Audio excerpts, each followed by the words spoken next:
Okay, ladies and gentlemen, please take your seats.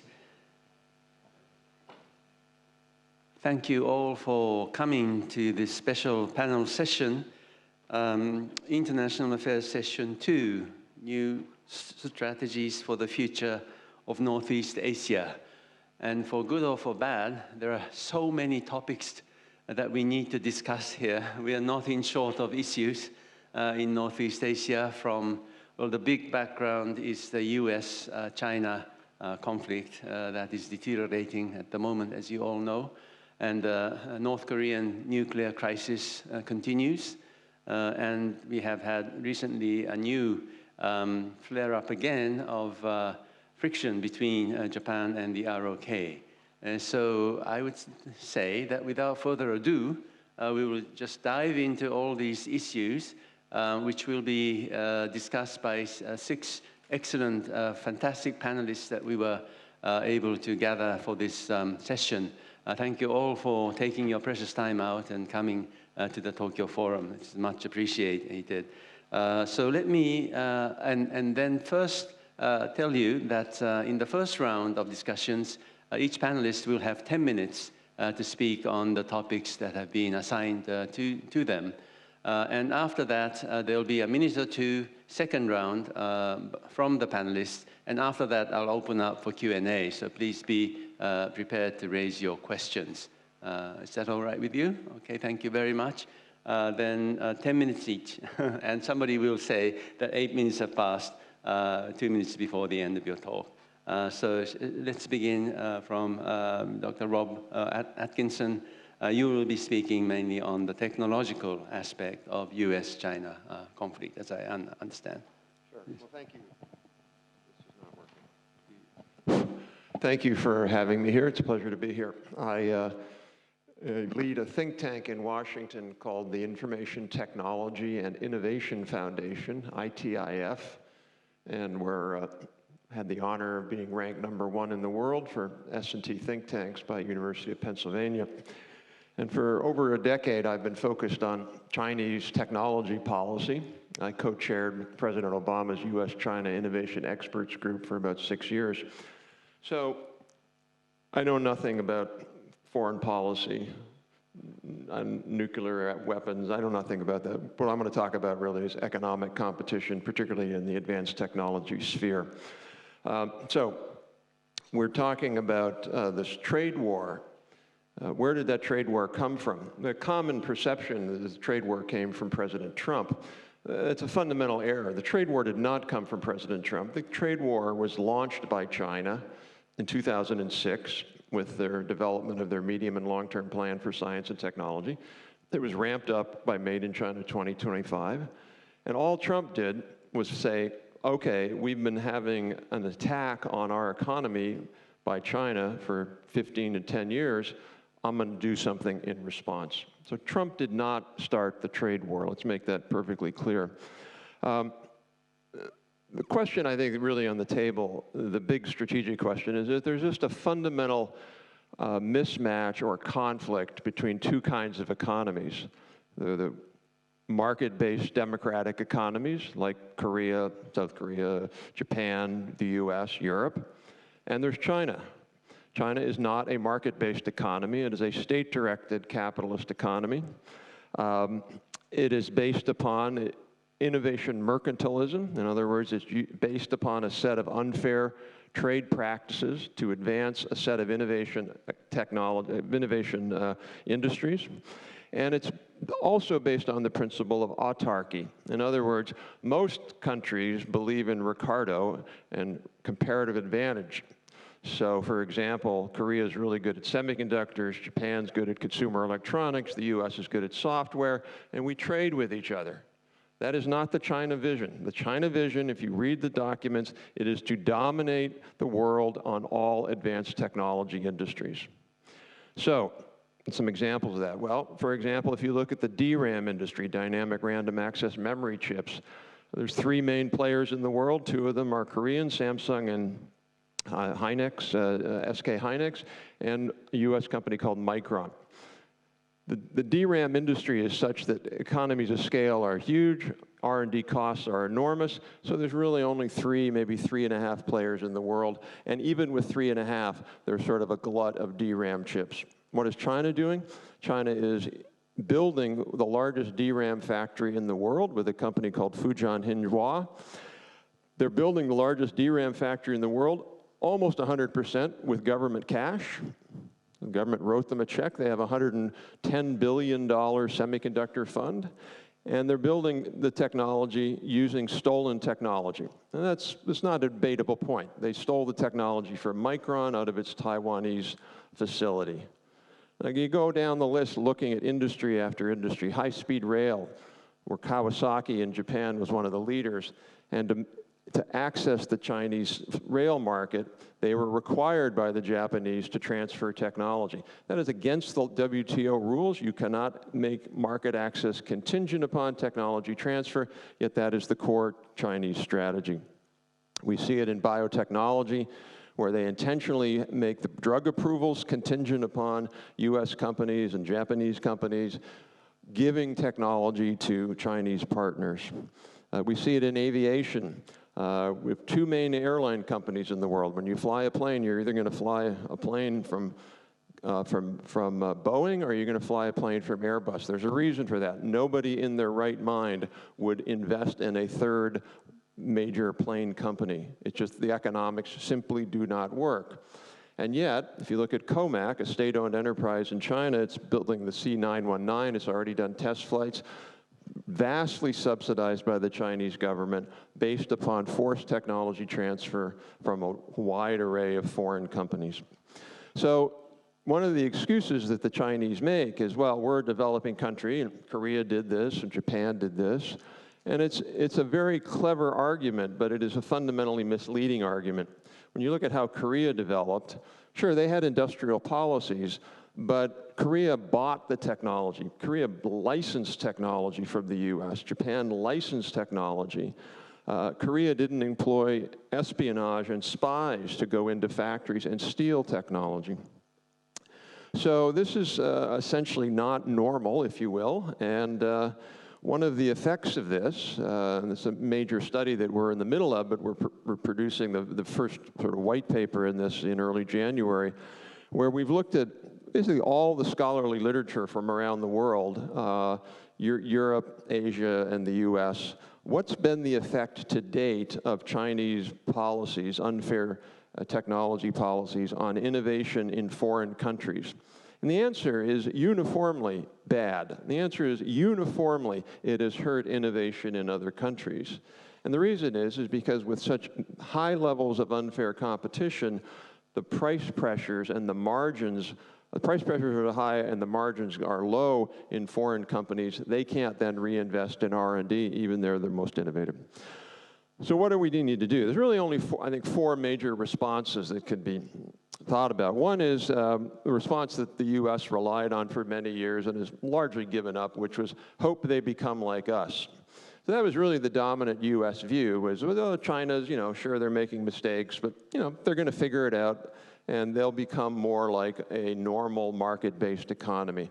Xi Jinping made that clear that that's not happening. They're going the other direction. And so there's a widespread agreement in the US that that strategy can no longer work.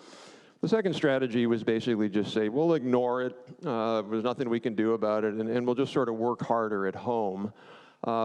I don't think that strategy works. It's hard to work harder at home when you're competing against a country that has an unlimited checkbook, gets its technology for free from you, has an unlimited checkbook to subsidize its industry. It's just really, really hard no matter what you do domestically. The third would be, well, let's try to sort of take advantage of some short-term tactical wins. Maybe we can have our companies, get in there and do a JV, and maybe they'll gain some market share with a joint venture. Maybe we'll just rely on the China punishing US companies for a while. And if I'm a Japanese company, I'm like, this is great, the punishing the US companies, I can get that market. Or if I'm a Korean company. That's maybe a useful thing in the short run, but in the long run, it still doesn't address the problem. The core problem is China is coming for advanced industries in all of these countries, and you might win short-term victories, but you can't win the long-term victory. And that really leaves the fourth option, which is to confront China, to force them, to pressure them to roll back some of the most egregious practices. And let's be really clear here. We're not talking about rolling back everything. Nobody believes that China is going to become a market-based, Singapore. But what we can do is confront them and try to roll them back. First one would be, how are we doing it now, which is sort of Trumpism, unilateral approaches. I want to make it clear, by the way, that this is a situation where America is taking the bullet, if you will. We're taking the heat, and to the extent that we are successful, they're not going to change their policies just for American companies. They're going to, if they change their policies, they're going to change them for Japanese companies, for Korean companies. So we're fighting the fight right now, and everybody who's a market-based economy is a potential winner. And I think that's really important to understand. You look at, for example, the Huawei battle. We don't have a telecom equipment company in the US. So we're not fighting that fight for us. So I fundamentally, I'm out of time, but I'll just 30 more seconds. I fundamentally don't think the unilateral approach works. We might be able to get some short-term gains, but I don't think it works. What the Chinese government is really afraid of, and what they've told me face-to-face, what they're really afraid of is an alliance against them. But when I say against them, what I mean is an alliance to pressure them to begin to behave according to WTO strictures and guidelines. That's what they're worried about. So I think that's really what we have to fundamentally focus on.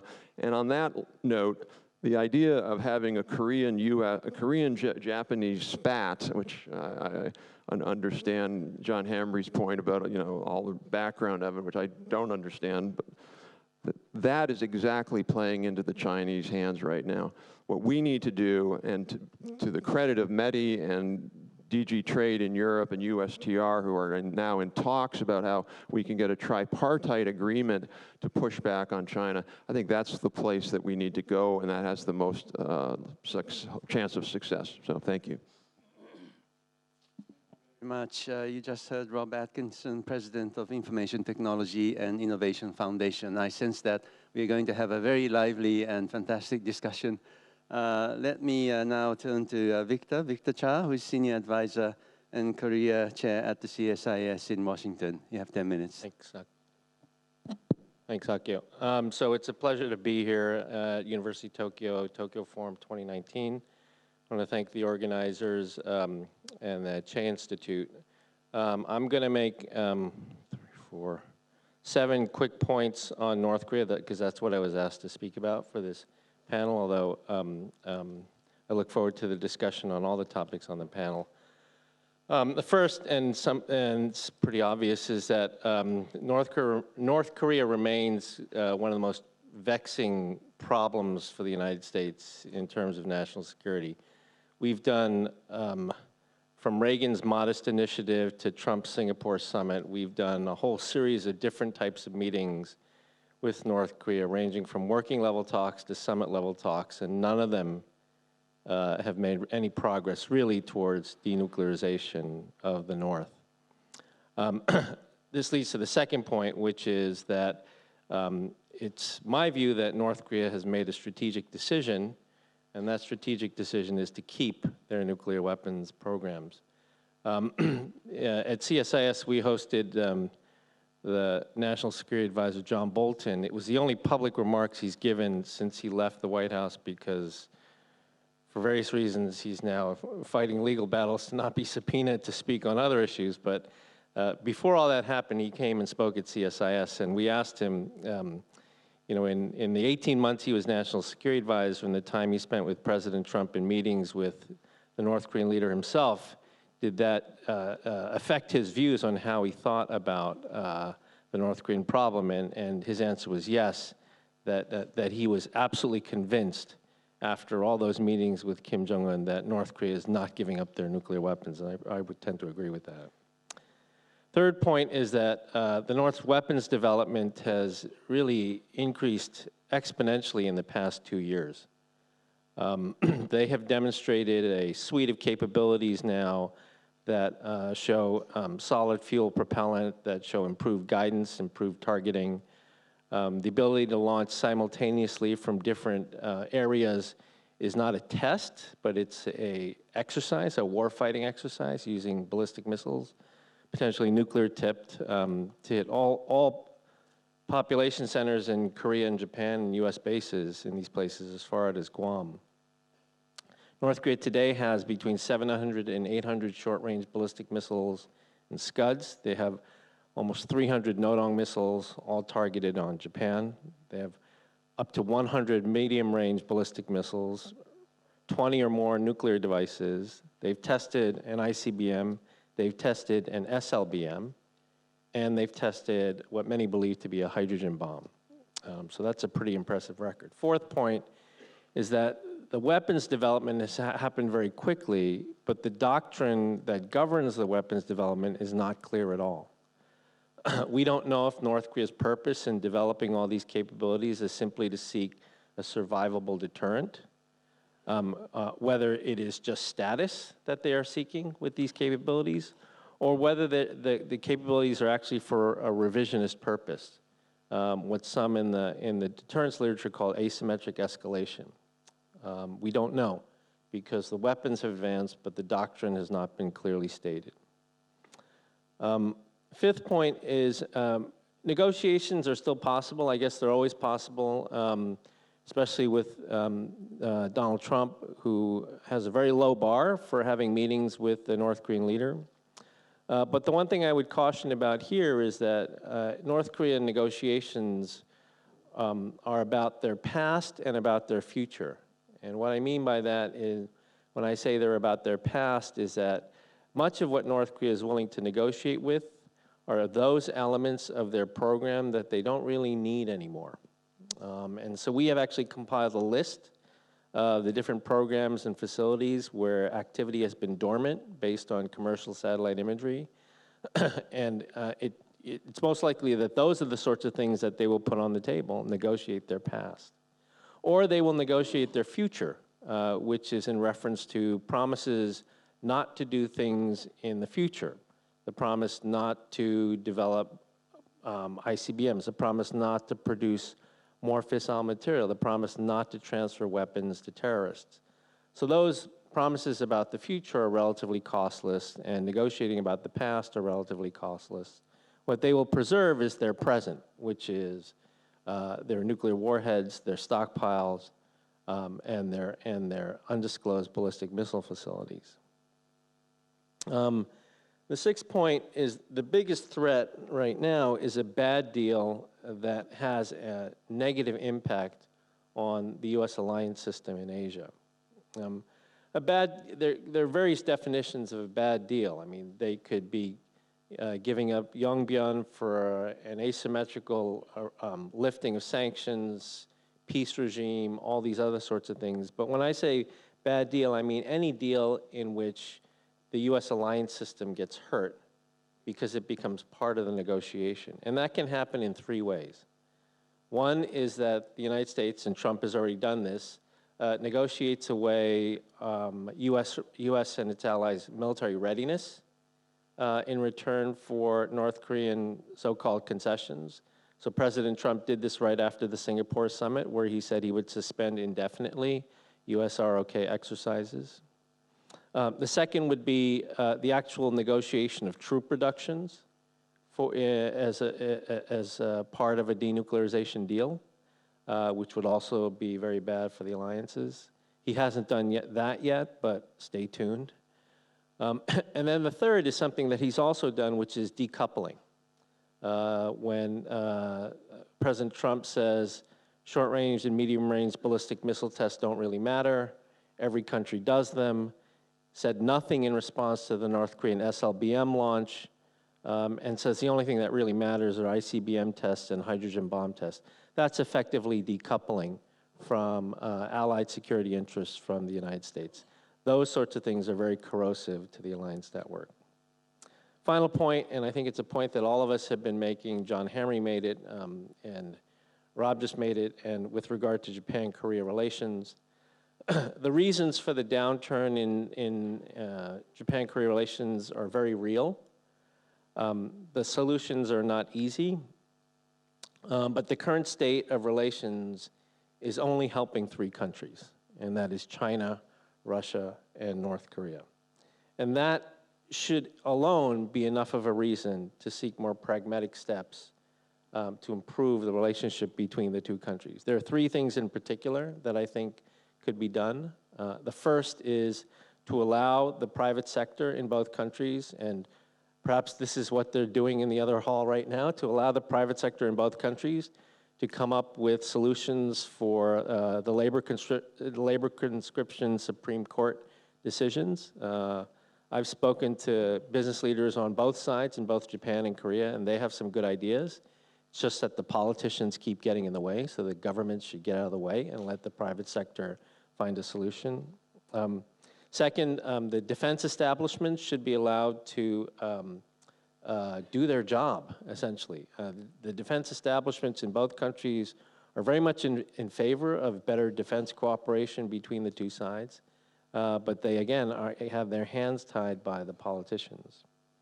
And third, I think from a U.S. perspective, the U.S. should play a role in helping to organize a trilateral export control dialogue among the three countries to deal with Japanese concerns about possible sanctions violations in terms of materials on the white list that would then allow both countries, both Korea and Japan, to put put the other country back on the white list and get rid of that issue. So with that, I will turn it over to my good friend. The last point that you made connects very aptly to the next speaker's topic, which I understand to be mainly focusing on Japan-China relations. We have Professor Park Jo-lee from Seoul National University. Okay, thank you. Many will expect me to talk about Korea-Japan relations, but I will shy away from that today. And then I'll talk about the the foreign policy dilemma in changing Northeast Asia. I will just kind of raise up 5 revisionist attempts that enforces or pressures South Korea to make any choice. The first thing is that the peninsular revisionism, what I call, which is, I think after the end of the Cold War, South Korea continued to pursue the option of changing North Korea in good or bad way, without changing North Korea, especially denuclearizing North Korea. Korea cannot be stable and peaceful. So in that sense, I think regardless of conservative or liberal progressive government, we took the approach of peninsular revisionism. So at the moment, Moon Jae-in government is taking a much more engaging policy and then trying to construct a new peace structure on the Korean peninsula, much more softening and lifting sanctions against North Korea. But still, the dilemma we face is that North Korea is not stopping its nuclear missile test. And furthermore, even though there are some people that some argue that North Korea made a strategic decision to give up its weapon system for economic growth, but there is another streams of thought that argue that what if North Korea pursues a rich nation strategy on the basis of a strong armament, then may be a disaster for South Korea. So we don't know whether North Korea made a kind of a firm decision to denuclearize its country. So I think that's a kind of a critical question that South Korea faces, and I think that we will face that dilemma in coming years at the same time. And second, the revisionist attempt I find some problem is security revisionism initiated by the United States, ironically. I think I like the Trump's way of handling North Korea in a sense that it's better than a strategic patience. You try to engage North Korea and try to have dialogue with North Korean leader and then try to persuade North Korea to do something. But it's both an opportunity and a challenge. It's an opportunity if Trump successfully persuades Kim Jong-un and then change North Korea is in the benefits of every country. But he can make a bad deal, as Victor mentioned. So that's a kind of, that can shake the whole the security structure on the Korean Peninsula. Another thing is that he is pressuring South Korea to take more to shoulder more on burden sharing in defense budget. I think South Korea is ready and willing to pay, but not that abruptly. From $1 billion to $5 billion, there is no basis of calculating $5 billion, and then I think we are under negotiation. But okay, what if we pay something? We have to get something in return from the United States, but it's just like taking money from the pockets of the Korean taxpayers. I don't think we can legitimize that attempt. So I think South Korea faces the dilemma that, okay, well, we are willing to shoulder some more burden, but United States should do something in return. So what can we get is a kind of a dilemma we face. And the third dilemma is status revisionism initiated by China. I think I don't know whether China treats South Korea as an equal partner at this moment. I think because of the rising the global status of China, China regards South Korea as a kind of a junior partner rather than equal partner. And then that gives a kind of a lot of trouble to South Korea in many ways. So we already experienced economic retaliation after third deployment. So in order to assuage the tensions between us, we declared the 3 no positions, which is a kind of quite a significant retreat on the part of South Korea. But I don't know whether South Korea and China relations has been improved drastically after that. When I talk to China specialists, they are uncertain about the very good improvement of the bilateral relationship in the near future. It's not bad, but it's not good either. And then China is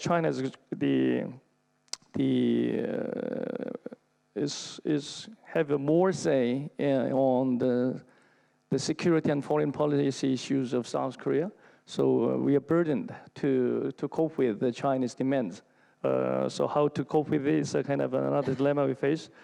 And fourth challenge we face is a history revisionism initiated both by South Korea and Japan. Many people are worried about the kind of a current Korea-Japan relations, but I think we learned some lesson through this intensified conflicts between the two countries. After all this, the rounds of negotiation and others, we experienced the economic retaliation. Japanese government and scholars deny that this is not a retaliation, but I accept this virtual economic retaliation to South Korea. But ironically, it showed the kind of real face of economic interdependence between the two countries. And then many worried about the non-extension of a GSOMIA agreement, but all those the stories, and then the conflicts related to GSOMIA let us know that security cooperation between Korea and Japan is quite important, especially in the trilateral context. So that's a kind of a lesson we learned from the controversy. But I think the history revisionism, I said it as we have 2 kinds of different history revisionism. One is a history revisionism initiated by Japan, which is for the pride of nation. You don't want to tell the truth about the misdemeanors and wrongdoings during the colonial period, and then you don't want to apologize anymore. You don't want to be repentant about the past. And you don't want to compensate anymore, which is a very drastic revisionism, history revisionism, which Koreans cannot accept complacently. And then on the part of South Korea, I think the nationalist, the progressive forces are trying to reinterpret the nature of the colonial domination. I think the Supreme Court decision is based on that kind of history revisionism, saying that colonial domination was illegal. So this is causing a big conflict between the two, and it's not easy to settle down the conflicts between the two countries.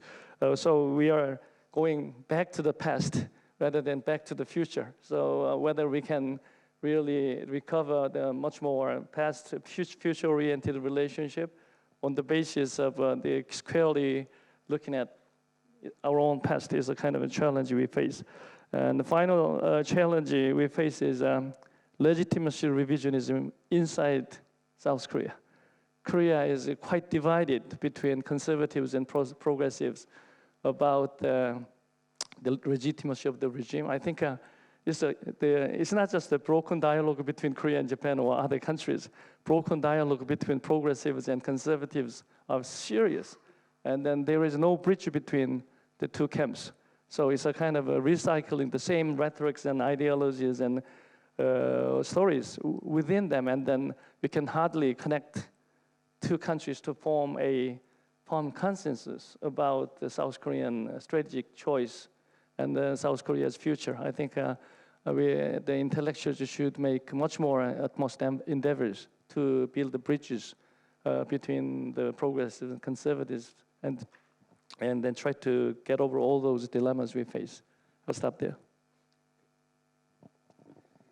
So much. You talked about so many revisionisms. I think we all felt that, yeah, the world is really in flux. And suddenly I realized that I'm the only Japanese on the stage, but we have one Chinese on the stage, which is Professor Zhu Feng from Nanjing University. So please, you have 10 minutes. Okay, thank you, Takala Sensei. Thanks, Che Institute inviting me.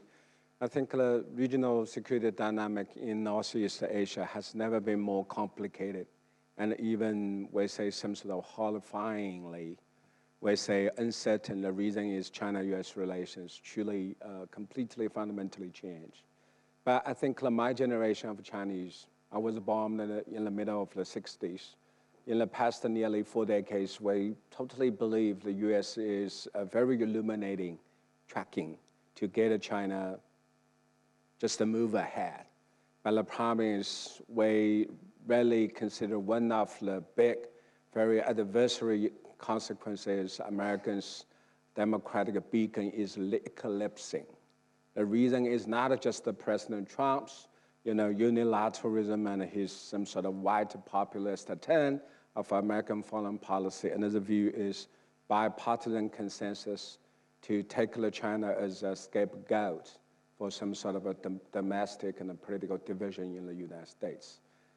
I think China by nature is very conservative power. If we're looking back past the 4 decades, on what condition Beijing could move ahead, I have to tell you, based on my research and my observation, usually there are 2 conditions China could move ahead. One is we have the Deng Xiaoping-like, we say, mastermind. He really knows how to get China into sound trajectory. So this year is the 30 years anniversary of a Tiananmen events, or in other words, we say it's a Tiananmen's massacre. But just very quickly after that, Deng Xiaoping strongly just pressed the Chinese leadership, keep moving, without just a stagnation on any domestic disruptions or we say some sort of contestation on what will be politically right for China to follow up. Then Deng Xiaoping is quite rare because we just had such a great historical figure. So then mostly we have to refer to the second conditions to get our country moving forward. I mean, international pressures. So that's why from the beginning I see trade war between the China and US is really a driving force to get my country moving forward. But the problem is in what way to what we say arrange such American, the US posed the pressure could just have very positively and also expectably turning into some sort of such a driving force. So Mr. Atkinson's comments and presentation are very, very, I think, insightful. But to be honest, it's quite rare. And it's also very weird. I hear it's China starts the trade wars with the United States. If that point makes sense, what does it mean? It means Iraq war was totally launched by Saddam Hussein because he gets something hidden. Then Afghanistan war was also launched by Taliban because it helped just supporting international terrorists. That kind of sense, allergic, was very, very horrible. I see that what's the China system sort of enforced the technology transfer? It happened 15 years ago. How the China just keep the state-owned presses? I think the state subsidized. It's 40 years ago. Then now, I think according to your great insight, Mr. Atkinson, I have to say, yes, President Trump very tout his great talent because his previous governments always be cheated and outsmarted by Chinese. Do you think that's true? American people always outsmarted by Chinese? So then I have to say, under the conditions, I really appreciate Americans as some sort of such a being about face. Yes, the China's domestic politics and even marketing policies in the past 6 years very awfully back down. So we needed some sort of international pressure to get China innovating in some sort of internationally expected. But that kind of international pressure, if it goes some sort of unreasonable and even very, very selfishly emotional, I have to say our bilateral relations will be really, really disastrous because we need a face. We need a fairness in treating and prescribing China factors. So that's why I think it's really, really historical moment for a region to be watchful to great power trajectory between Beijing and Washington. On the one hand, as I mentioned, yes, I really appreciate you are being about face, getting China moving forward. But on the other hand, don't just demonizing in China in some sort of a very, very, very disruptive way. So then my conclusion is this. Today, the region has never been more tricky and shaky. The reason is, as I mentioned, how fast Americans' China policy being about face is. It's totally stunning the Chinese. But we still believe U.S. is democratic beacon. You can still illuminating for China for our redirection to the future.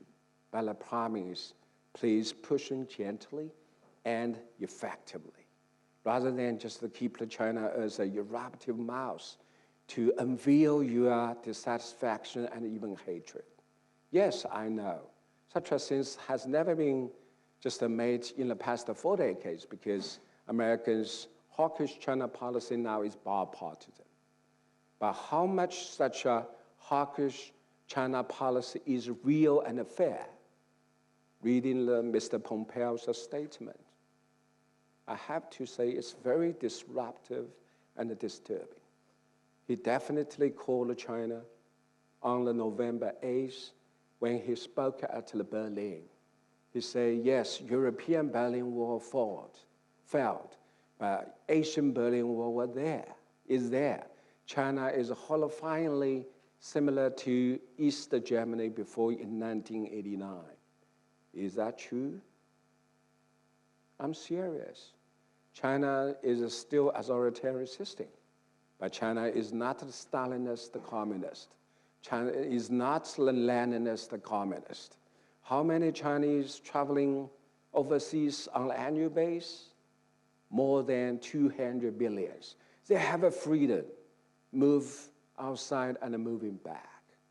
So I really hope our American friends, please open your eyes. Take a serious look at what today's China is. Don't just demonizing China as some sort of US factor. Now the US is totally cheated and sacrificed by Chinese outsmarting and a Chinese trick. If that kind of emotion will dominate our policy, yes, our relationship will be in disastrous outlook in coming days. Thank you. Thank you very much. I think this panel is very good that already in my brain, a lot of questions have been aroused. I'm sure it's the same with you. So let's move on to Ambassador Joseph Yun, who is currently Senior Advisor for U.S. Institute for Peace. Thank you very much. I was going to give my time to Rob Atkinson. No, thank you. And those are fighting words, good, So I think today we've had a lot of discussion in the morning and now on kind of the place we're in Northeast Asia. Most common words describes transformation, transition, inflection point, and turning point. And I think all those are right, And really what has been happening is, of course, that 40 years of US dominance militarily, politically, diplomatically is fading.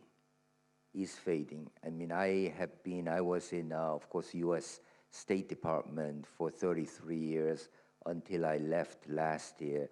So a lot of my career coincided with that 40 years of US being on top. And even then, I could see this period is ending. And my last overseas assignment was as US ambassador in Malaysia. And every year, we used to have the biggest party on July the 4th, everyone would come. And then, so I would get together afterwards and discuss. And then after the Chinese National Day, I got together with Chinese ambassadors. And I went there, and their list was longer. More politicians went, more businessmen went. And so writing was on the wall, But what I worry from Washington's point of view is that this period, this transition, is really accelerated over the last few years. And I would say a lot of it is due to what I call self-inflicted wound, or, if you like football, own goals. And this was obvious from the beginning, but it accelerated. Look at the record of US moving away from abrogation of responsibility. We gave up on TPP on day one. I think that's a disastrous move for Northeast Asia. And then globally, we pulled out from Paris Climate Accord. And again, that shows a degree of irresponsibility I have not seen in a while. And then, of course, we pulled out of Iran nuclear agreement.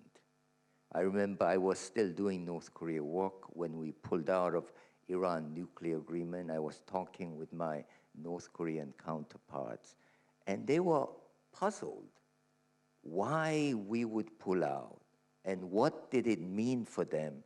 And I had a real tough time explaining what it meant for them, And so these self-inflicted wound, I think, has greatly accelerated the US presence, US dominance, and I think that's where we are.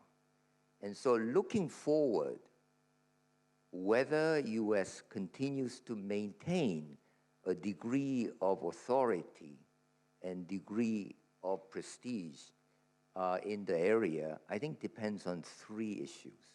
One of them, we've talked a lot about, is how US-Chinese trade agreements and other agreements turn out. I am very much of the mind that the problem between US and China is also partly self-inflicted for the United States. Pulling out of TPP and not getting any allies in position to complain. And I think there are legitimate complaints that we can level against China, including things like intellectual property protection, including things like whether, in fact, American companies are treated fairly, whether, in fact, state-owned enterprise or state capitalism is behaving according to WTO rules, there are many countries that would sympathize with us, including, I'm sure, Japan, South Korea, EU, and others. But US has failed to elicit that support. So I think dealing with US-China, if we try to multilateralize it more, get others with equities involved, I think it will be to our advantage. So that's one issue that I think we can make a difference. Second issue is what I call alliance management in East Asia. These would be especially alliance with South Korea and alliance with Japan. Again, I think we have been, last few years, quite short-sighted on this. And I don't know where we're going to go, especially with alliance management with South Korea. I mean, certainly, President Trump has a record of saying he wants to pull the troops out. And that is not going to work. That is not in US interest. That is not in South Korean interest. And he has been saying this not just over the last few years, but 20, 30 years going into the past. And so I very much worry about that. But really, I think on that point alone, there is wide degree of consensus, and this is, Dr. Hamre went through it, and previously, there is wide degree of support. And again, so it's going to be a test to see what happens. Right now, the two sides, US and South Korea, are mired in what we call Special Measures Agreement, SMA. That is how much to pay, South Koreans pay to have US troops there. Traditionally, South Korea or even Japan paid for what we call host nation support. That is the local cost, things like construction, utility, local employees. But those things now have been added to what's called operational cost. And you simply cannot calculate operational cost. Because, I mean, what is operational cost? For example, if a US aircraft carrier goes to South Korea 5 times and you calculate the cost, then do we let the South Koreans say, okay, why don't you just come once? That doesn't make sense either. So the concept of putting operational cost, I think, is widely misleading. And if these negotiations are not handled correctly, I think what Victor says might be right. There would be consequences in terms of questioning, both in South Korea and in the United States, whether US troops should stay there. So I think these alliance management issues are critical to how United States remains the dominant force in this region or not. Third item, the last item, is, of course, what to do about North Korea.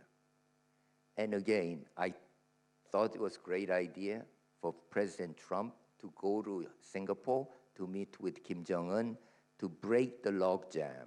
I mean, to me, strategic patience never made sense.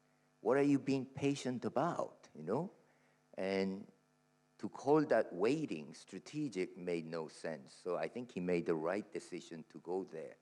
But then to keep on summit-level diplomacy makes no sense while there are nothing on the ground that have made progress.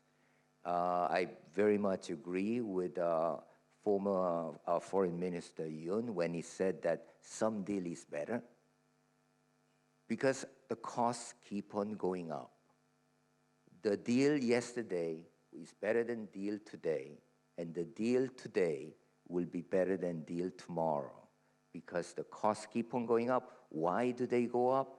Because North Korea increases their capability and capacity every day we wait. This is why I think early deal is better than no deal, certainly.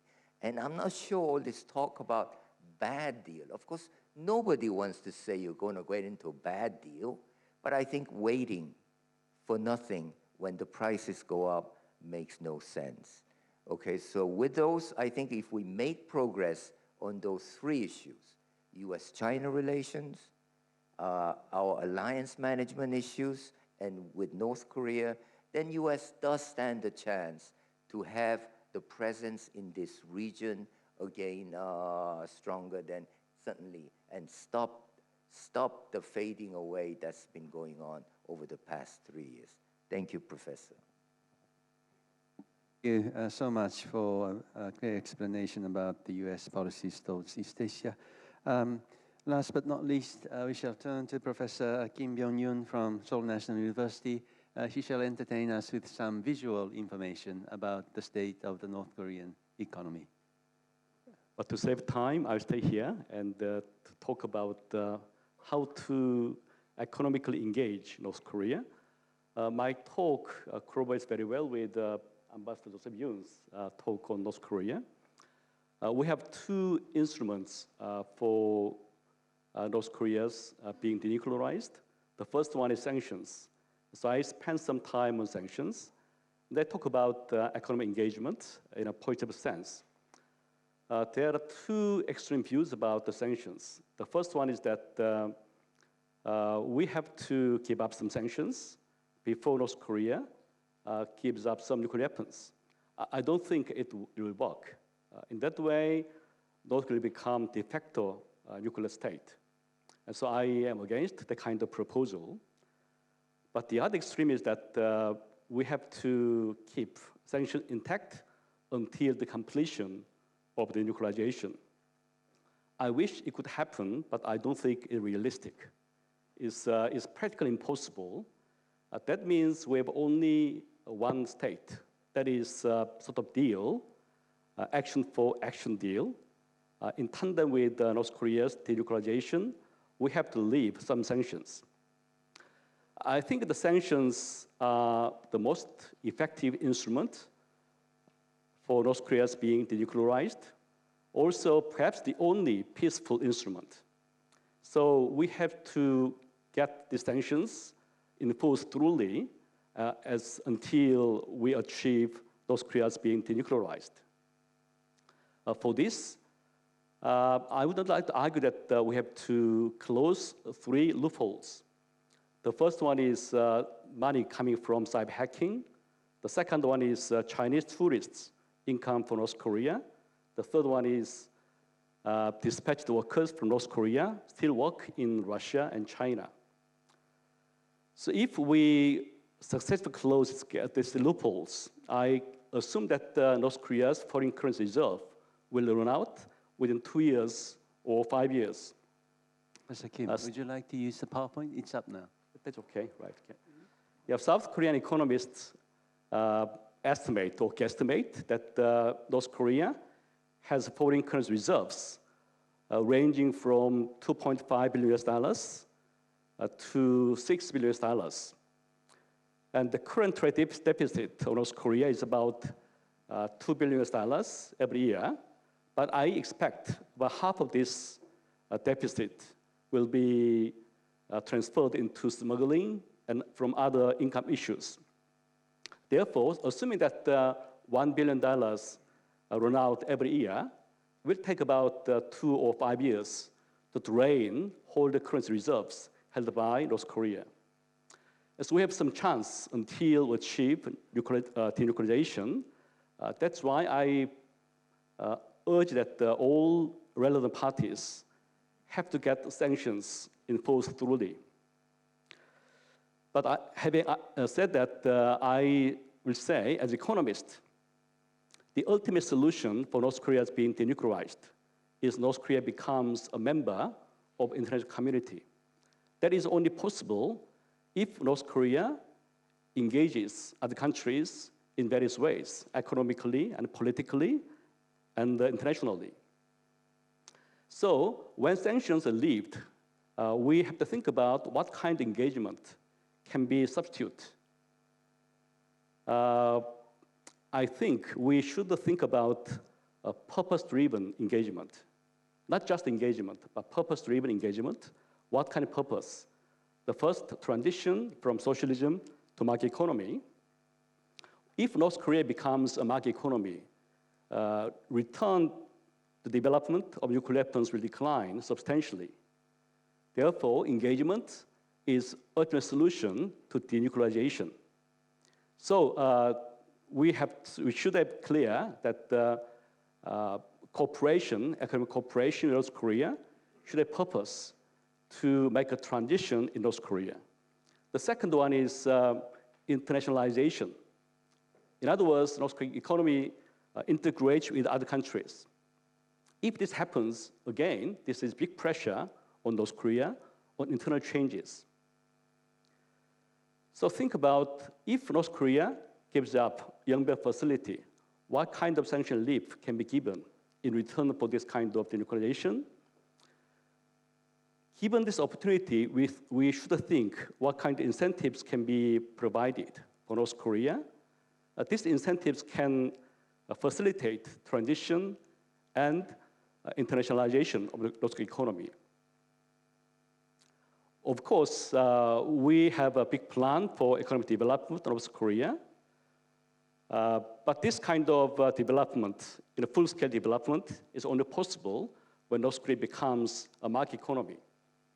So denuclearization is one obstacle for development of North Korean economy. But another big obstacle is North Korea is still a socialist country. Unless the economy changes toward market economy, in other words, reform and opening up, no big companies would like to invest inside in North Korea. I interviewed about 184 Chinese companies making transactions with North Korea, and they said 9 out of 10 companies which made investment inside North Korea failed and bankrupt. And 80% of Chinese companies said it's absolutely impossible to predict 3 years after from now. Given this uncertainty, companies will hesitate, perhaps abandon any thinking about investment inside North Korea. So one obstacle is denuclearization, another one is transition. So I propose we have to think about what kind of economic incentives or sanction relief can be linked to facilitation of transition and internationalization of North Korean economy. And I would like to propose one option to think. That is, yes, we just focus on the sanctions and dialogue at this moment. But how about having a kind of a committee for economic development for North Korea, involving Japan, China, perhaps Russia as well, and the United States, and South Korea, of course. And so in parallel with dialogue for denuclearization, with this kind of committee, and talk about how to reform and how to make a transition and how to make the economy internationalized. This can work, at least for some people inside North Korea. We have a brighter future if we give up nuclear weapons. And so in one sense, we should engage negatively using the sanctions. But on the other end, we have to engage positively using economic development. And these two should be combined as left hand and right hand. And the economists like me, yes, the sanctions are engagement, but also economic engagement and post-sense are also instruments. That these two instruments should be combined. Thank you so much. Thank you very much for the 6 wonderful presentations. We only have about half an hour left. So what I shall do, I will let each panelist have a chance to make comments about what others said, or I'm going to pose one question each to each one of you. So can you try and answer my question and respond to other comments in 2 minutes, if that's possible?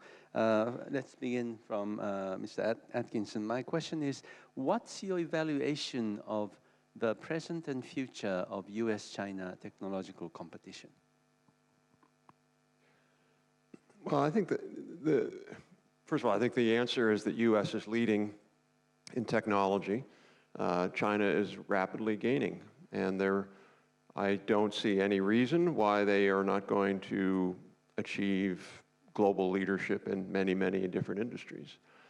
because they have an inexorable plan, which is, again, this is really important to understand.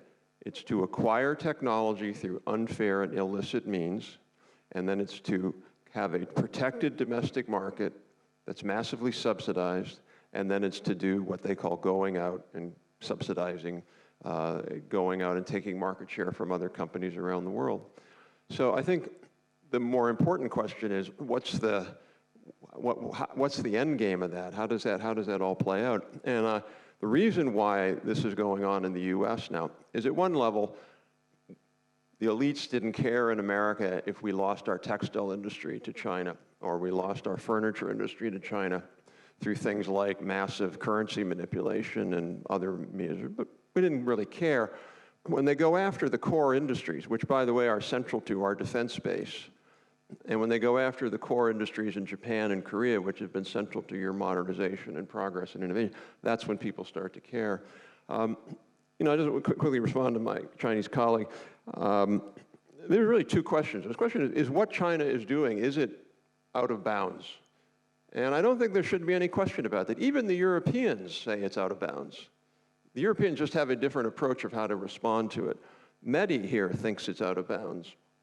We issued a report 3 or 4 months ago called the Global Mercantilist Index. And we looked at about 20 different quantitative indicators of how countries either play fairly or unfairly. And China was number 1, and that's not a good thing, by the way, that's a bad thing. China was the worst in a category all by itself. So I don't think there's any question that China is not behaving according to the strictures and principles of the WTO. Now, if it wants to keep doing that, I'm fine with that, but it should leave the WTO. When it signed up for the WTO, it signed up for a whole set of commitments that it has failed to meet and has no intention of meeting. And my last point is my Chinese colleague here said, well, why are we attacking poor China? And it reminds me of a great quote from Jim Lilly, who used to be a U.S. ambassador to China under the first Bush administration. And if you haven't read the book, it's a wonderful book. It's called The China Hand. And Lilly grew up in China. His dad was a business person, so he understood China. And he has a great quote in there where he says, China loves to play the victim card. And when they do it, I ignore it because they're not a victim. And they're certainly not a victim here today. They're the opposite of that. And so I don't think we should have any sympathy for somehow us attacking China. I do agree with my colleague, I do agree with you, sorry, that we haven't done it well. We've been ham-handed. We should have been in the TPP. We should have done this through alliances. So what we can have a legitimate argument about is tactics. I don't think we can have a legitimate argument about what the nature of the problem is or what the strategic goal should be. Let's move on to Victor Cha. My question is, you eloquently described the current situation about the nuclear crisis and the US-North Korea negotiations. Now, what do you think is the role of China here, especially as a backdrop to it? There's a deterioration in US-China relations. How are these going to play out? So I'll answer that, but can I just get into this U.S.-China thing also? So Rob just described one aspect of it. The other aspect of it, which is a paper that I've just finished, it's coming out in the Washington Quarterly next week, is what I call China's predatory liberalism, which is the willingness to engage in trade up until they choose not to. And in the case in particular that I was looking at is the NBA in China, where you had a single tweet by one manager of the Houston Rockets basketball team that led to a complete and total censure of the NBA in China that cost the NBA, probably $300, if not $1 billion, which, we all understand there are hot button issues for China, Hong Kong, Taiwan, Xinjiang, Tibet, but to react in that way, to essentially leverage the Chinese market in complete violation of WTO non-discrimination rules is a practice that we've seen The NBA is the most recent iteration, but of course they did it with Norway, with salmon, with South Korea on missile defense, with Japan on rare earth minerals, with the Philippines on bananas over Scarborough Shoal. So this is something that we have seen, a behavior that we've seen consistently. On China and North Korea, so I think there are times when the United States and China can cooperate tactically on North Korea. I think strategically it's harder because our strategic interests, long-term strategic interests on the Korean Peninsula do not overlap. The United States sees an existential threat from North Korea's nuclear weapons and ballistic missiles. China does not see a security threat and sees at most concerns about a nuclear accident, largely emanating from the test site that's up near the Chinese border. The United States has an interest in missile defense on the Korean Peninsula. China does not. The United States has an interest in the UN sanctions regime, backed by 11 UN Security Council resolutions on North Korea.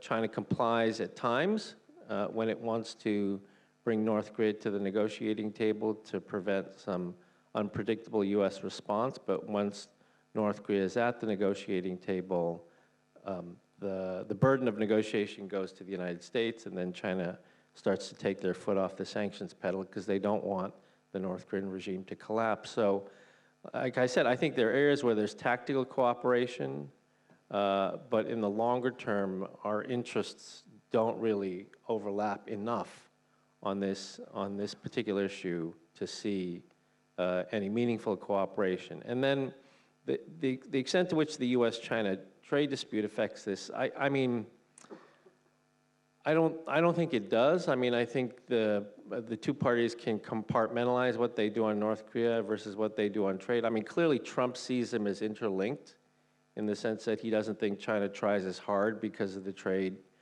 dispute. But my read of it is they pretty much compartmentalize these issues.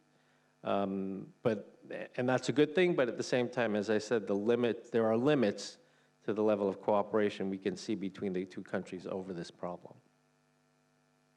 Thank you. Let me now turn to Pak Choi-lee. You made a point towards the end of your talk that now South Korea is very much divided. Yes, but what are the implications for foreign and security policies? Do we have to expect a roller coaster in the policies of the South Korean administrations if there were changes in government? You also said that this administration has learned some lessons about Japan-Korea relations, but can we expect that these lessons will be accumulated and there'll be a relatively stable security and foreign policies? First of all, I think South Korea is not the only country that are internally divided. It's a tribalism is everywhere, even in Washington. So I don't know whether China is divided within, but Korea is definitely divided. I don't think there's any panacea to cure that problem. But we need much more constructive engagement, intellectual engagement toward the other party to find some compromising solution. But at the moment, I think because of the general election is coming next April, I don't think they are going to make a big compromise on the foreign policy front. One comment about Korea-Japan relations. I think this is. I think we alleviated the serious tension a little bit by extending GSOMIA, but that's not the end of it. The thing is that how to resolve this forced labor issue between the two countries is a kind of a pending issue. And I think both parties are trying to find some solution. But I think the basic principle we have to keep in mind is that I think the Korean government should be aware that we should go beyond the Supreme Court decision while respecting the basic spirit of it. Because if we stick to the principle and the position and then just respect the Supreme Court decision, I don't think that there will be a breakthrough. But at the same time, the Japanese government should be aware that it is easy to say this all responsibility of South Korea, and then we have nothing to do. I don't think the solution will be found like that way. There will be a serious diplomatic negotiation. I think where both parties step back in order to find some compromising solution. I think that's possible, but the leadership, political leaders should make a big decision. I just wanted to reiterate one more point that I said at the CSIS when I went to CSIS this September.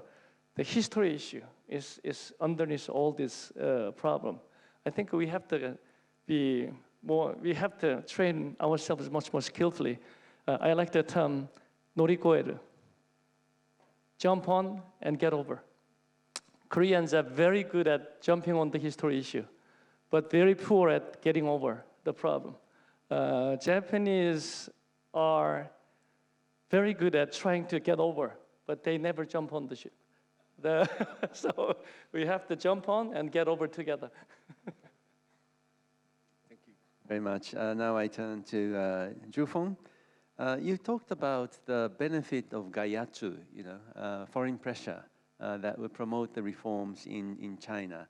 And certainly we see some element of that in the recent dealings between China and the United States. But also you were saying that demonizing China is not the solution.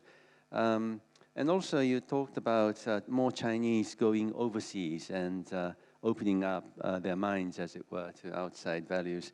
But also we also see an intensification of political education under the Xi Jinping administration. How can we evaluate all these different orientations happening in China today? Yeah, good question. So first of all, I think that China, of course, is still in transition. Then we are searching for some sort of credible and dependable. Of course, finally, it's a workable, the strategy to get through the stormy. But the problem is how to get all such a policy goals, just a meeting in some sort of orderly spectrum. I think it's not an easy job. The reason is we also have some sort of a number of domestic, constraint. For example, so then, as I mentioned, China's domestic political configurations. It's still some sort of very controversial. But the problem is if we turn on to the foreign policy, then I see there's a couple of some sort of step forward.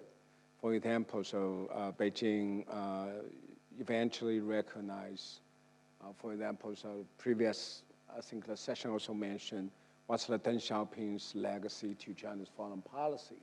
I see it's also now resounding a line to a lot of people. If I don't just personally just have say wishful thinking on that regard. The second is, I think then we have some sort of a generation change of a Chinese leadership. So then previous leadership from Deng Xiaoping, Jiang Zemin, they also have a very great, world vision. Now Hu Jintao also served as the China's youth league leader. So he also has a great context to foreigners. But this government, I think, in terms of their experience, is more localized. It seemed to me it's not completely fully prepared on how we fit China into the new, change to some sort of power contour. Then another thing is very important. For example, we say how short China's re-emergency happened. Just 4 decades. So that's why I see a lot of speed, some sort of such a haze, and some sort of people feel a little bit dizzy. Then it's also spontaneous. So that's why I see how to get all some things in some sort of a we say, managed some sort of agenda. I think, of course, it's a really challenge for China. But as I mentioned, if you look at the Xi's foreign policy, he now is making more reference to relations with Tokyo. And the China shows some sort of a new, it seemed to me, a refreshing consciousness to the relations with the Seoul. Then Beijing also wants outreach to the ASEAN countries. So then if such a things could keep going, I see then positive effects also could be expected. But the problem is most uncertain is in one way. US now is push the Chinese envelope, as I mentioned. If the US keep the China no way to maneuver, if the US always get China fully cornered, if the US just trying to, use the China's factor, and even at the cost of just condemning the Chinese leader in person, then the result is there was no way left for China to show any flexibility. So then that kind of thing, as I mentioned, will be very more disastrous. Thank you. Thank you. Now to Joseph Yoon. You pointed out several issues that you find in the foreign policies of the current administration. One impression we get recently from our American friends is how much confidence the American people in general have lost. The sole superpower starts talking about America firstism. This inward-lookingness amongst the American populace. This seems to be a very basic question that the next administration also will face. Where is this going? Well, that's a tough question, and I think that all of Washington is consumed with asking the question: is Trump an aberration or is he a symptom? And I would pose to you, it is a bit of both, of course, and of course the forces that got Donald Trump elected, nobody can deny those forces. Economic inequality is a major one, challenge from overseas, and cyclical, I would say, return to isolationism and nationalism that is kind of widespread. Those are all forces that are there. But at the same time, I think there is a powerful case that can be made on trade, on multilateralism, and the strength of our alliance system. So I think that's where the fight will be on foreign policy. By the way, foreign policy is not a big issue in the election, but if there is to be a fight, that's where the fight will be. And I think you will see candidates making a very powerful case that we cannot fight this without our allies. We gotta rely on our international rules that everyone benefits by. We have to promote the values that got US into position: human rights, democracy, in other words, liberal order. I think that's where we'll be. And certainly, as someone who's been involved in this over the last few decades, I hope we will come back. There will be some trend to show that, yes, this is more an aberration than symptom. Very much. Finally, Kim Byung-yoon. I think in order to get to the stage in which all the other countries can cooperate in North Korean economic development is, all sorts of issues have to be political issues have to be solved. But my question would be, even if we reach that position, and even if we help North Korea, are they willing really to reform and open up their economy to the full, as it were? My comparison is that with Vietnam. Vietnam was very serious in their doi moi since the mid-1980s. I think they could do it partly because they were unified. But in the case of North Korea, there is a competitor, South Korea. So I'm not sure whether Kim Jong-un would really want to open their country and to expose to the people that things in South Korea are better. I wish I would have talked to Kim Jong-un about what he thinks, right? But I couldn't. Professor Park said South Korea is perhaps noisily divided. But I would say North Korea is quietly divided. It's divided. That means the society is not anymore homogeneous one. It's quite heterogeneous, mainly because of partial opening up and marketization. You know that about 75% of North Korean households work at markets. Only 50% work formally. Also, more than the 80% of the income come from market activities. Participating in these activities, they understand capitalism better than socialism. When I talked to refugees from North Korea, about 60% of respondents said in North Korea, their neighbors believed socialism died and capitalism is only a viable system. Also, when you asked which one between family and the state is important to your life, they said 80% of respondents said family is more important than the state. That is transformation taking place in North Korea nowadays. That means I believe some people in North Korea still want to have nuclear weapons and also perhaps economic development. But if these two are trade-off, they conflict each other, which one will they choose? That question depends upon who they are. Maybe Kim Jong-un prefers both of them. Also, the power elites prefer nuclear weapons to economic development. But ordinary people worked at the markets. Also, businessmen worked abroad in Russia and China. They want to have economic development. So what I said is economic development is very important. It's not just for helping North Koreans for the future, but also for shaking the status quo bias, by shaking internal structure, by making more differences inside North Korea. Otherwise, this current status quo bias, a deadlock, cannot be a breakdown. Basically, we have to shake the system internally by offering a kind of vision for economic development with very concrete proposals for development. Thank you very much for all the panelists, and thank you to the audience for your patience. Now, I would like to open the floor to question and answers. So whoever has questions, please the microphone, if I take it there, will come. So please identify yourself first and ask. Thank you. I'm a French journalist based in Tokyo.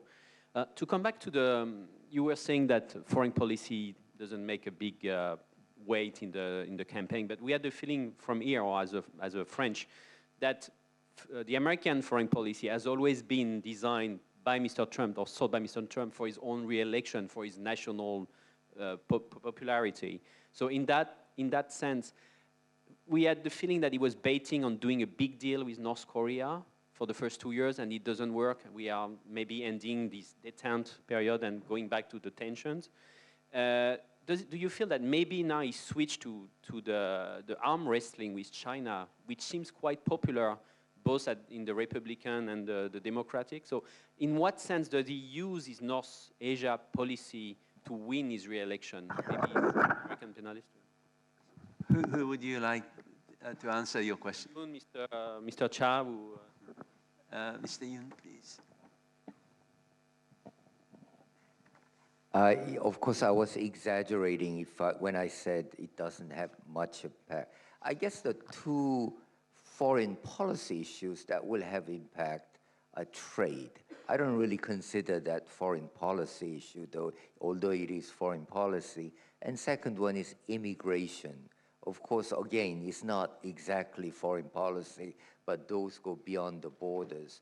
On North Korea policy, yes, if there is a war, it will have an impact.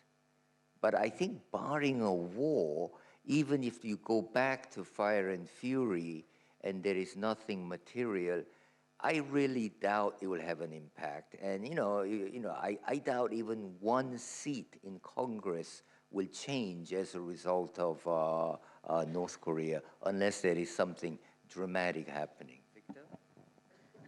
So I'll just for the sake of argument, I'll slightly disagree. I think in most cases, in most elections, North Korea doesn't really matter in terms of the election. Arguably, you can make the case that it might matter marginally more in this election, only because this is the only foreign policy issue in 3.5 years of the Trump administration where he actually tried diplomacy, traditional diplomacy, to take a conflictual situation and turn it into a cooperative one.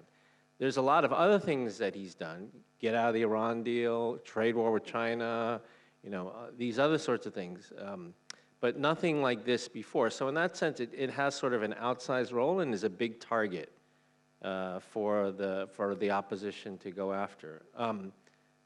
Broadly speaking, I think there is no other president in history that is making foreign policy right now entirely based on positioning for the next year. So I think phase one of the China deal, China trade deal, was entirely about positioning for the campaign. You can say it's the best deal ever. People criticize it. He can say, it's just phase one. I'm going to do phase two after the election, right? And that's why on North Korea, I'm actually probably in the minority, but I think I would not discount the possibility of a deal, not a good deal, a superficial deal, a phase one deal that would set him up for the campaign. Again, saying that, this is the best deal ever, and when people criticize it, he'll say, it's just phase one, I'll do phase two after the election. We really hope for a good deal if it's coming. Yes, next, Jason. Please tell who you are first. Yeah, Professor Jason Lee from Korea University, and I have a question to Dr. Atkinson. You have mentioned to deal with U.S.-China dispute, the WTO rules and will be widely applied. But actually, during past few years, we've been witnessing that the United States has been overtly critical on WTO. And WTO is not properly functioning. The WTO appellate body is facing a huge crisis. Well, it's on the verge of malfunctioning. So, and other multilateral trade regime, or TPP, TTIPs are gone. And so, beyond the logic of strategic validity and some tactical mistakes, but what is your view or the U.S. view on the WTO and other multilateral trade scheme? Because the issue is not just for U.S. and China, but other 162 WTO members, for example, well, they are looking at the issue and they are looking at where the global trade, the rules and norms are going. Sure, no, thank you. Look, I think the WTO has failed long before this problem or crisis with the appellate court. The reason it's failed is when the WTO was signed, it was signed on the basis of countries have laws and they have regulations, and those are written down and they're adjudicable. And secondly, if a company brings a WTO case, there's an assumption that it will not be punished by the country that it's going after. And none of those apply to China. So there's a wonderful article by Mark Wu, who I think is at Yale Law, might be at Harvard Law. And Mark detailed how those cases were done at the WTO. And basically, the WTO has failed to put almost any dent into China's policies for the simple reason that for example, tech transfer. The Chinese say, we don't have a tech transfer law. They've said that to me many times. I say, look, you and I, we both know you don't have a tech transfer law, because if you had one that said you do tech transfer for market access, we'd bring a WTO case and we would win. You don't have a law, but you have a practice. And everybody knows that the practice is there. Companies go into China, they go in a meeting, they say, you either give us your technology or you don't get market access.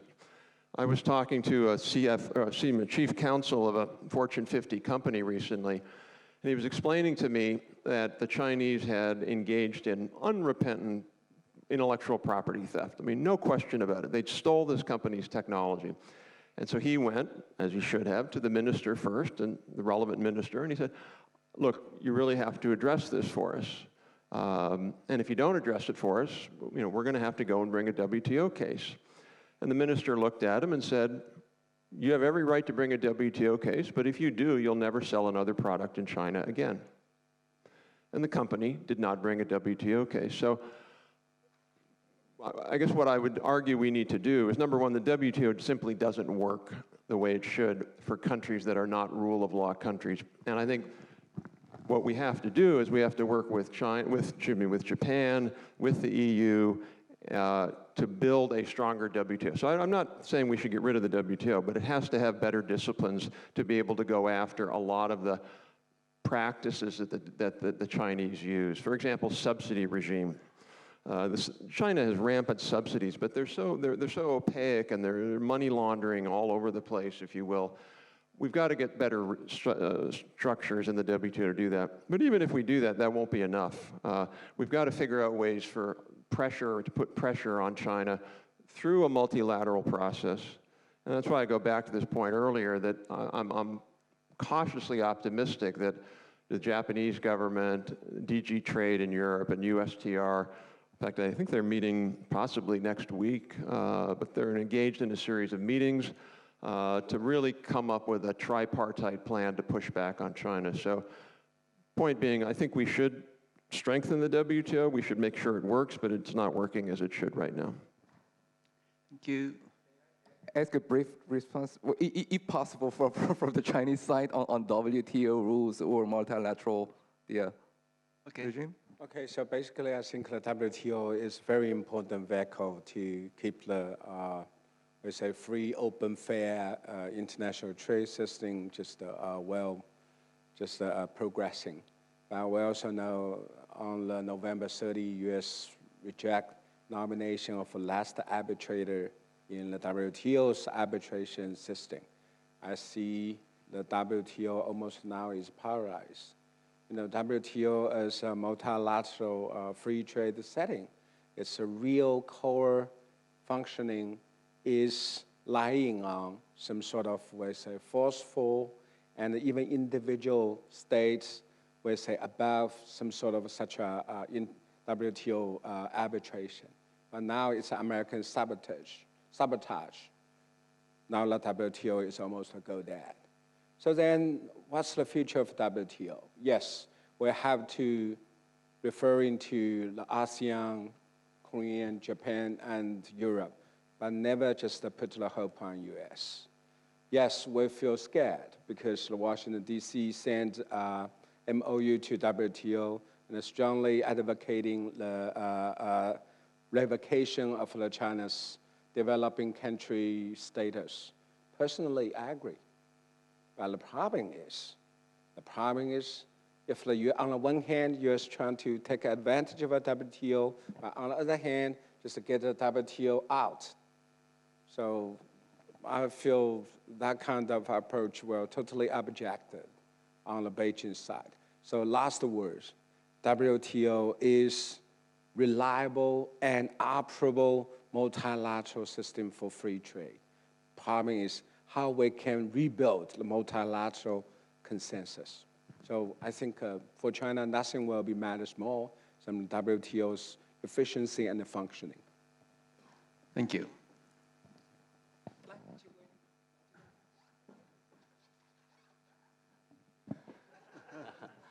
Okay, thank you, Jia Qingguo from Peking University. Dr. Atchison, right? I share your view that China should not talk too much about its being a victim. But I think that the US has caught up with China. In that sense, US has been victimized by the world, right? Especially by China in the past. I think this victim talk doesn't help. What the facts, we should refer to the facts and the logic. Talking about IPR, China's record certainly is not perfect. But as a developing country, all countries have this problem. And even the developed countries have some kind of problems in terms of IPR protection. We should protect IPR. One of my students is doing his PhD thesis on the US-British relations.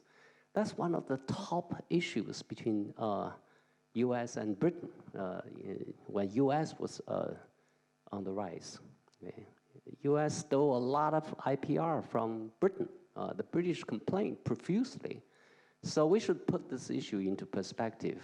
China bought a lot of American technologies, not just steal them. And this is a fact, and probably whatever IPR violation represents a minor portion of the whole technological transfer. Also, from the perspective of developing countries,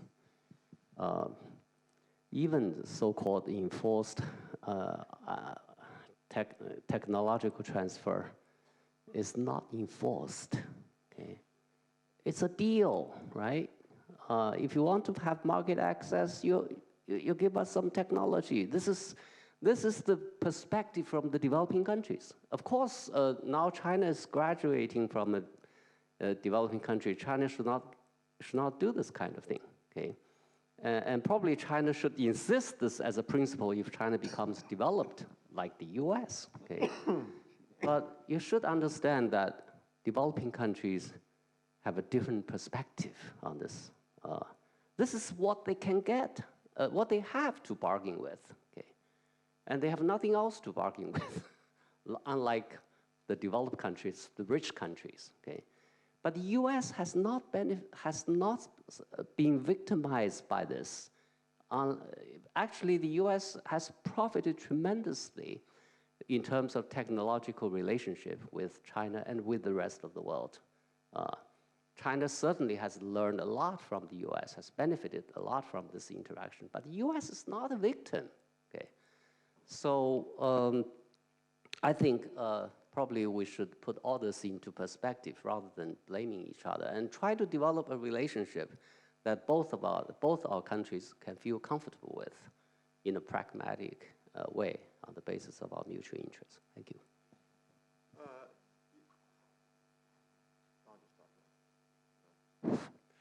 So, first of all, the notion that developing countries have weak IPR regimes, sure, absolutely, absolutely.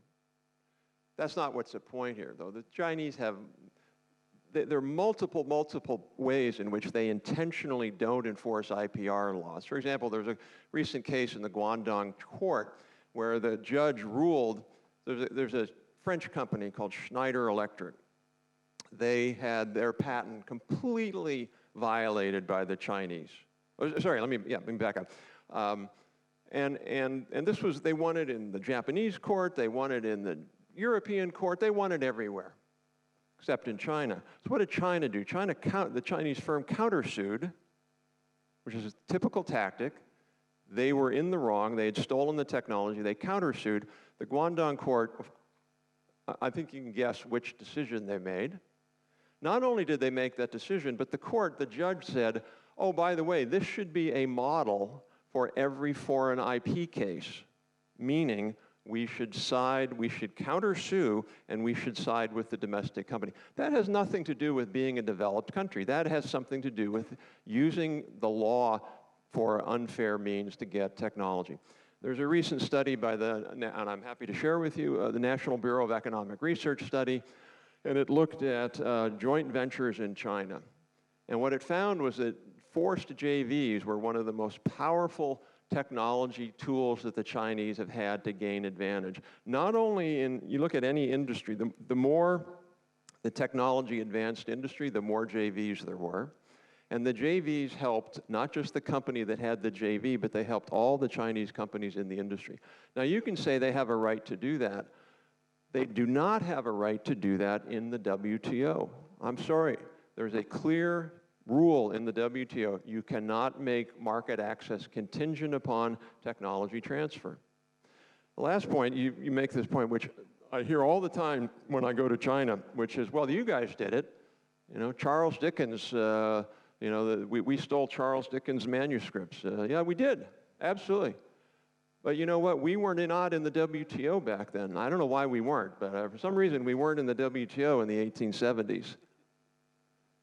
China, again, they chose to join the WTO. There's a TRIPS regime. There's an IP regime in the WTO. So I don't have a problem with China doing anything they want to do as long as they leave the WTO. Then they can say legitimately, we can do whatever we want. Yeah, sure, you can do whatever you want. but not if you're in the WTO. And I think that's the most important point. If you join the, and why did China join the WTO? I always remember a lunch with one of the strategic and economic dialogues, and I was at a lunch with the Chinese official. And he basically said to me, he said, you know, when we joined the WTO, we were really worried. We were worried that we were going to have all of, you know, we weren't going to be able to do what we wanted to do with our industrial policies.